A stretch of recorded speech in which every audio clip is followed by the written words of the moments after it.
ఈరోజు కన్యారాశి వారికి విద్యార్థులు రాత్రి సరిగ్గా నిద్రపోకుండా సెల్ ఫోన్ చూడడం వల్ల జ్ఞాపక శక్తి తగ్గడంతో పాటుగా చదువుకోవడం మర్చిపోయే అవకాశాలు ఉన్నాయి.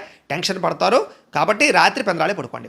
ప్రభుత్వ ఉద్యోగస్తులకి బదిలీలు లేదా పనిలో చికాకులు ఎదురయ్యే అవకాశం కనపడుతోంది. వ్యాపారస్తులకి ఇన్వెస్ట్మెంట్ చేసినటువంటి పెట్టుబడులు తగ్గ లాభాలు కనపడటం లేదు. ఇబ్బందులు నష్టాలు ఉన్నాయి.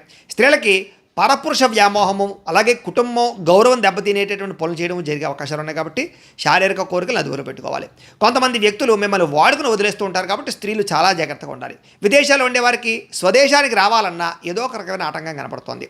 అలాగే ఆదాయం కన్నా ఖర్చులు అధికంగా కనపడుతున్నాయి. మనస్తాపం కనపడుతోంది. పాత అప్పులు తీర్చడం కోసం మళ్ళా కొత్త అప్పులు చేయవలసిన పరిస్థితి కనపడుతోంది. ప్రయాణాల్లో తొందరపాటు వల్ల ఇష్టమైనటువంటి వస్తువులు సెల్ ఫోన్లు లేదా డాక్యుమెంట్లు పర్సులు పోగొట్టుకునే అవకాశం ఉంది. కాబట్టి కంగారుగా ప్రయాణాలు చేయకండి. కుటుంబంలో ఆస్తి తగాదాలు రావడం వల్ల గొడవలు అధికమయ్యే పరిస్థితి కనపడుతోంది. అప్పనంతలు వచ్చే అవకాశం కనపడుతోంది. కొత్త వ్యక్తులు మాత్రం నమ్మకండి. ఆరోగ్యం పట్ల చిన్న చూపు పనికిరాదు. ఏదైనా చిన్న చిన్న సమస్యలున్నా ఖచ్చితంగా డాక్టర్ని చూపించుకోండి. ప్రేమికుల మధ్య గొడవలు బ్రేకప్స్ జరిగే అవకాశం కనపడుతోంది. భార్యాభర్తల మధ్య ఈగో పెరిగిపోవడం వల్ల ముఖ్యంగా ఇంట్లో పిల్లలు పెద్దల వల్ల కొత్త సమస్యలు కనపడుతున్నాయి. కాబట్టి జాగ్రత్తగా ఉండండి.